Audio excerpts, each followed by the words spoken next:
பொண்ணு விதர்ஷா. பொண்ணுன்னு சொல்கிறத விட எங்களோட தேவதை எங்களோட வாழ்க்கையை நிர்வகிதான். நான் பாட்டுக்கு இஷ்டத்துக்கு ஜாலியாக சுற்றிட்டு இருந்தேன். எனக்குன்னு ஒரு மேரேஜ் பண்ணி வச்சாங்க. எங்கள் அப்பா கூட அவ்வளோ பொறுப்பு தெரியல.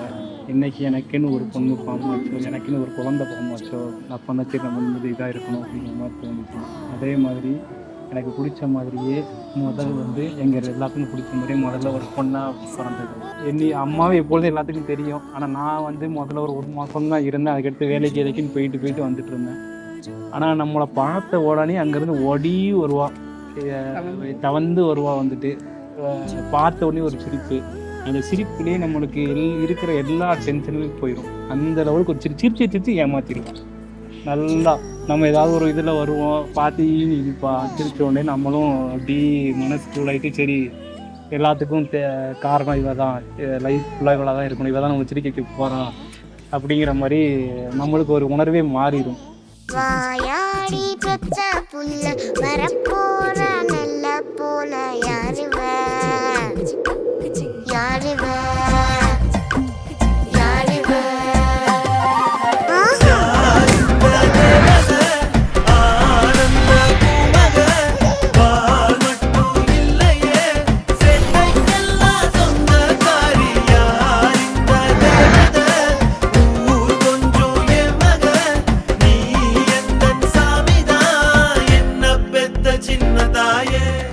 நான் இந்த ஜெயிலர் படத்தில் வந்திருக்க ஒரு சீனை வச்சுக்கிட்டு ரொம்ப அட்மையர் ஆவேன்.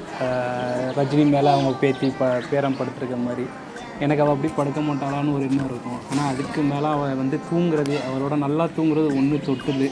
அதை விட்டால் என்னோட நெஞ்சில் ஷோல்டர் தான். அவள் அப்படியே நம்ம தூக்கி வச்சாலே போதும், ஒரு 4 நடம் நடந்தோம்னா நெஞ்சில் அப்படியே படுத்து தூங்கிடுவாள். அவளே கையை தூக்கிட்டு அப்பா அப்பா மேலே தட்டு, அப்பா மேலே தட்டுன்னு அவளே வந்து அவள் மொழியில சொல்லிக்கிடுதான். சில விஷயங்கள் வந்து நம்மளுக்கே வந்து கொஞ்சம் மிஸ்அண்டர்ஸ்டாண்டிங்காக இருக்கும். இவளுக்கு நம்ம என்னவே சொல்லி கொடுத்துருக்க மாட்டோம். நான் நைட்டு எந்த போஸில் படுப்பனோ அதையே அப்படி நைட்டு என் கூடயே சென்று படுத்துக்கிறப்பா. அது பார்க்குறதுக்கே வந்துட்டு ஒரு இன்பமாக, ஒரு சொல்ல முடியாத ஒரு விஷயமா, ஒரு உணர்வாக இருக்கும். நம்மள மாதிரியே கரெக்டாக இருக்கு, நம்மளை பார்த்தா வளருதா நல்லா அப்படின்னு நம்மளுக்குள்ளேயே ஒரு சந்தோஷம் இருக்கும்.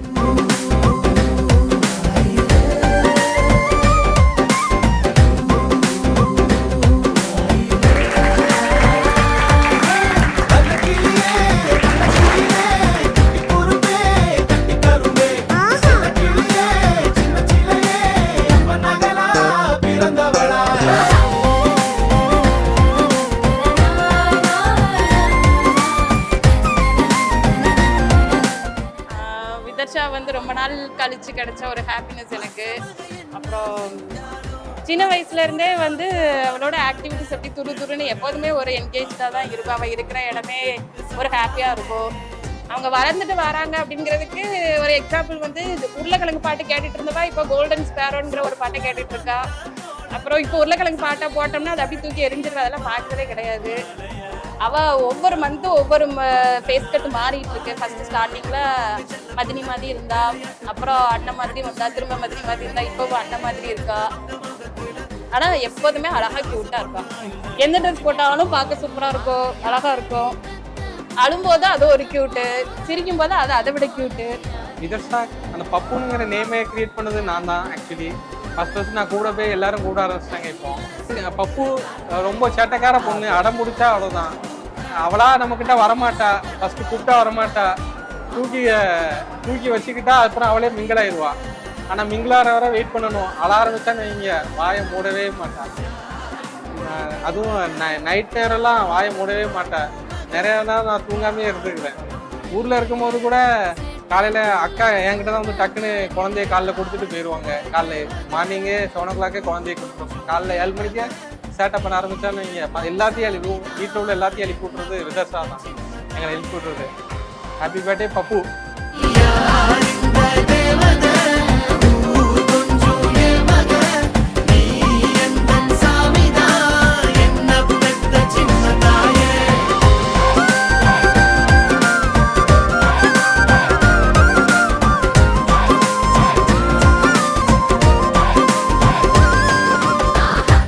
ஹாய் பப்பு, நீ பெருசானாலும் இந்த வீடியோ பார்க்கும்போது உனக்கு எல்லாமே புரியும். நீ எப்படி இருந்த எல்லாமே உங்க டேடி சொல்லுவாங்க. அதே மாதிரி உனக்கு எல்லாமே புரியும்.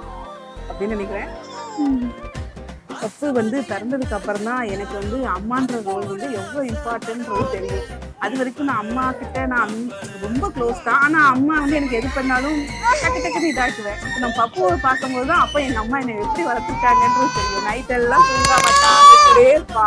ஒரு நம்ம வெளியே போய் ஒரு 1/2 hour கழிச்சு எங்கேயாவது கடைக்கு போயிட்டு வந்தா கூட என்னை தேடி வந்து தவந்து வந்து அப்படியே இது பண்ணிக்குவா, எனக்கு பாவலை பிடிச்சிக்கிடுவா. அவ்வளோ தேடுவா, அவ்வளோ என்ன மிஸ் பண்ணியிருக்கான்றது அந்த இடத்துல எனக்கு தெரியும். நம்ம என்ன பண்ணாலும் அதை அப்படியே அப்சர்வ் பண்ணி அதை அப்படியே பண்ணிடுவான். அப்பா கார் டிரைவ் பண்ணா அதை அப்படியே ஸ்டேரிங்கை பிடிச்சிக்கிட்டு அவள் கார் டிரைவ் பண்ணணும், கீர் போடணும். இதுதான் அவங்க அப்படியே நம்ம என்ன ஆக்டிவிட்டி பண்ணாலும் அதை அப்படி பார்த்துட்டு அப்படி பண்ணுவோம். அவளுக்கு முன்னாடி நம்ம எதுவும் பண்ணவும் பயமா இருக்கும். அந்த அளவுக்கு அவள் வந்து அவ்வளோ ஷார்ட். எங்கள் வீட்டு மகாலட்சுமி என்னுடைய பேத்தி கார்த்திகை மாத பிறப்பன்னைக்கு பிறந்தா. சுக்கர ஓரையில் மத்தியானம் 1:30 மணிக்கு பிறந்திருக்கா.